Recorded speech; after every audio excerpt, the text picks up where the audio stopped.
इतने ज़्यादा सॉफ्ट, नरम, जालीदार, फूली फूली बरियों को मैंने कैसे बनाया है। वीडियो को बिल्कुल भी स्किप नहीं करिएगा, लास्ट तक वीडियो में बने रहिएगा। और आज की वीडियो पसंद आएगी तो लाइक शेयर सब्सक्राइब ज़रूर करिएगा। गर्मियों के दिनों में मिलने वाली सब्जियों का स्वाद 100 गुना बढ़ जाता है जब उसमें ये बरियां पड़ जाती हैं। तरह तरह की बरियां बनाई जाती हैं, इसी मौसम में बनाई जाती हैं, क्योंकि जो ये हल्का हल्का सा धूप होता है वो बरियों के लिए परफेक्ट होता है। बरी बनाने के लिए ना तो बहुत ज़्यादा तेज़ धूप लगनी चाहिए और ना ही एकदम कम कम धूप लगेंगी तो बरियां काली पड़ जाएंगी, और तेज़ धूप में बरियां जल्दी सूख जाती हैं तो वो कड़क बनती हैं। इस टाइम में बनाई हुई बरियां एकदम सॉफ्ट, नरम और जालीदार बनती हैं। तो चलिए आज बनाते हैं। मैं दो अलग तरीके से आज बरी बना रही हूँ, उड़द दाल और मसूर की दाल से। क्वांटिटी मैंने अपने हिसाब से रखा है, आप अपने हिसाब से ले सकते हैं। जैसे कि मैंने मसूर दाल लिया है तो मैंने 1 पाव के लगभग ही लिया है, और जो उड़द की दाल है वो 1 पाव से थोड़ा सा ज़्यादा है, मैंने 400 ग्राम के आसपास होगा। रात भर उन्हें फूलने के लिए रख दिए थे। अभी मॉर्निंग का टाइम है, मॉर्निंग के टाइम में ये दाल जो है एकदम अच्छे से फूल जाते हैं। जब भी बरियां बनाना हो ना, तो दाल से अगर ये बरियां बनाई जाती हैं तो बरियां बहुत ज़्यादा स्वादिष्ट बनती हैं। रात भर भिगोना ज़रूरी होता है। जितने अच्छे से हमारे दाल फूले होते हैं, बरियां उतनी ज़्यादा सॉफ्ट और नरम बनती हैं। बरियां अगर कड़क हो जाती हैं तो उन जब हम सब्जी में डालते हैं तो उनके अंदर ग्रेवी नहीं जा पाती है, इसलिए बरियों को भी सॉफ्ट और नरम जालीदार बनना बहुत ज़रूरी है। तो मैं कैसे बनाती हूँ, वीडियो को बिल्कुल भी स्किप नहीं करिएगा, और वीडियो में लास्ट तक बने रहिएगा। वीडियो पसंद आएगी तो लाइक शेयर सब्सक्राइब ज़रूर करिएगा। तो सुबह के टाइम में मैंने जो दाल है उसका पानी छान दिया था, और इन पानियों को, ये रात भर भींगे हुए हैं तो बहुत सारा अर्क इन पानी में दाल का आ गया है, तो आप पौधों में डाल दीजिए इस तरह से, तो पौधों की ग्रोथ अच्छी होती है। तो ये मेरे टमाटर कितने बड़े टमाटर हो गए हैं। मैं इनमें यही डालती हूँ, दाल चावल जो भी धुलती हूँ ना उसका पानी मैं इसमें डाल देती हूँ। खूब टमाटर लगते हैं इसमें। फिर अभी मैं सबसे पहले जो मसूर की दाल है ना उससे बरी बना रही हूँ। तो मसूर की दाल को मैंने पीस लिया है, जितना कम हो सके उतना कम पानी में पीसिएगा, और उसे एक प्लेट में निकाल दिए हैं। फिर हम उसी जार में लिए हैं मटर, और मटर, अदरक, 2 इंच के लगभग अदरक का टुकड़ा है, और जितना तीखा आपको रखना है इस सीजन में उतनी आप हरी मिर्च डाल सकते हैं। बरियां जितनी तीखी रखनी है। तो मैं मसूर दाल की जो बरी है वो थोड़े मसालेदार बना रही हूँ, तो मैंने इसमें मटर को मिक्स किया है, जिससे हमें पूरे साल मटर का स्वाद मिलता रहे। और फिर इन्हें हम दाल में मिक्स कर देंगे, और फिर इसमें थोड़ा फ्लेवर ऐड करेंगे, जिसमें कि मैंने धनिया पाउडर लिया है 1/3 टेबल स्पून जीरा, 1/3 टेबल स्पून राई दाना, 1/3 टेबल स्पून मेथी दाना, धनिया पाउडर, गरम मसाला, हींग। ये सारी चीज़ें आप अपने ना अकॉर्डिंग रखिएगा, जितना आपका दाल होगा उसके हिसाब से आप चीज़ें अरेंज करिएगा। अगर मेरी तरह आप थोड़े से बना रहे हैं तो ये क्वांटिटी एकदम परफेक्ट है। और फिर इसे इतना मतलब फेंटना होता है फ्रेंड, बहुत ज़्यादा फेंटना होता है। जब हम इस तरह से मिक्स करके फिर बरियां बना देते हैं ना, तो ये जो बरियां हैं वो उतनी ज़्यादा सॉफ्ट, नरम, फूली फूली सी नहीं बनती हैं। इसलिए ये जो पीठा है इसे फेंटना बहुत ज़रूरी है। तो मैं हींग भूल गई थी उस टाइम में, तो मैं अभी मुझे याद आया कि इसमें तो मैंने हींग डाला ही नहीं है, तो अभी मैं हींग डाल रही हूँ। बरियों में हींग डालना बहुत ज़रूरी है।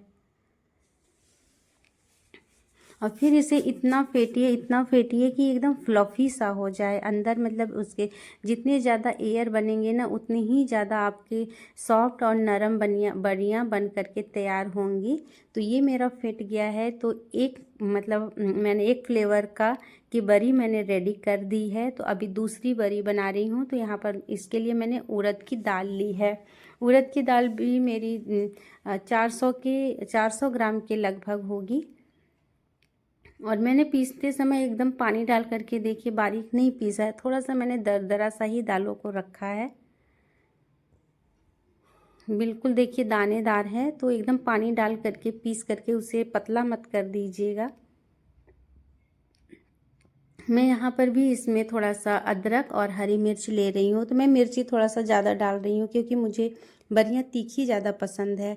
जैसे ही गर्मियाँ आती हैं, नेनुआ, लौकी, बोड़ा जिस भी सब्ज़ी में डाल दीजिए फ्रेंड, इसका टेस्ट 100 गुना बढ़ जाता है सब्जियों का। हम लोगों के यहाँ तो जब से बरियाँ नहीं डाली जाती हैं ना, सब्जियों का टेस्ट नहीं अच्छा लगता।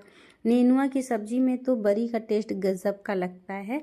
तो इसे भी मैंने दाल में मिक्स कर दिया है और अभी उसे मैंने साइड में रख दिया है।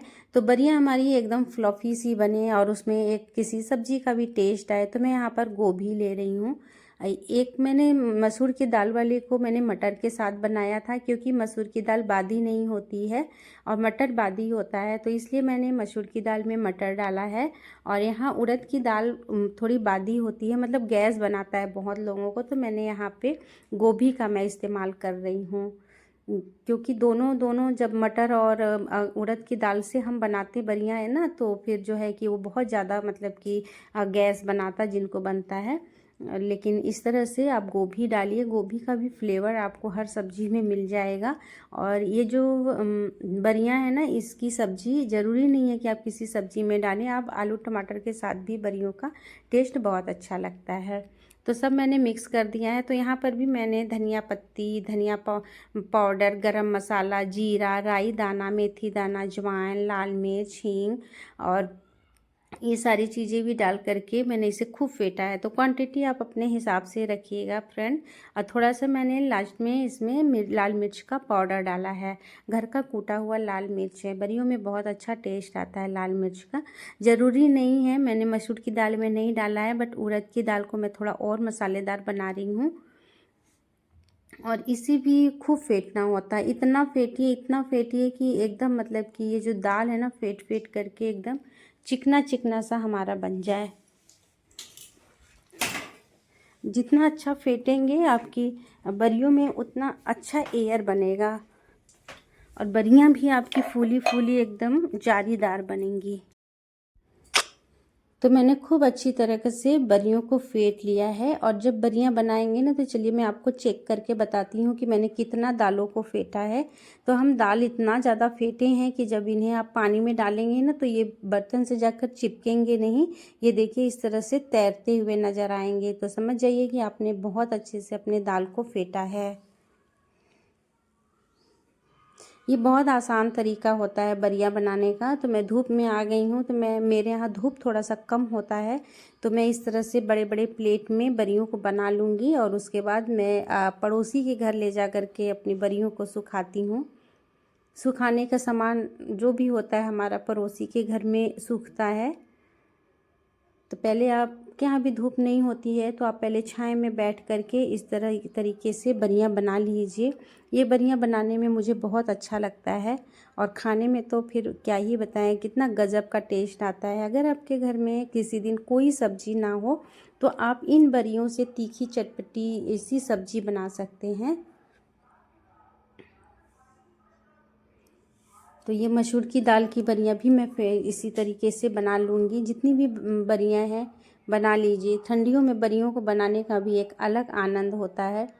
इन बरियों से आप कचौरी भी बना सकते हैं, बहुत टेस्टी कचौरी बनती है। कचौरी बनाने का तरीका होता है ना कि इन्हें पहले भिगो दीजिए, फिर प्याज वगैरह मिक्स करके आप कचौरियाँ बना लीजिए।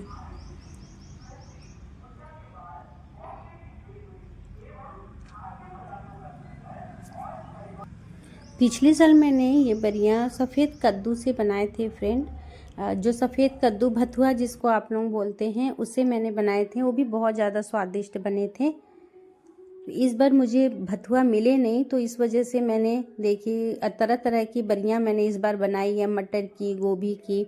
अभी और आगे मैं बहुत सारी बरियाँ बनाने वाली हूँ, तो आप लोग मेरे चैनल को सब्सक्राइब कर लीजिएगा और बेल आइकन को प्रेस ज़रूर करिएगा, ताकि मेरे सारे नोटिफिकेशंस आपको पहले मिल जाएं।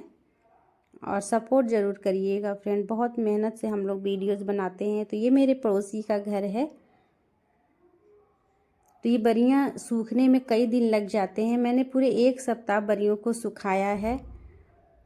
तो ये बरियाँ देखिए धीमे धीमे मतलब कि धूप में सूखी हैं तो कैसी एकदम जालीदार बनी हुई हैं। इस तरह की बरियाँ बहुत ज़्यादा स्वादिष्ट बन होती हैं खाने में, सॉफ्ट नरम। जिस भी सब्जी में आप डाल दीजिए तो बरियाँ जो है ना एकदम घुल सी जाती हैं, बिल्कुल कड़क नहीं होती। इनके अंदर जो भी मसाला वगैरह जो ग्रेवी होती है बहुत अच्छे से मतलब ये फूल जाती हैं।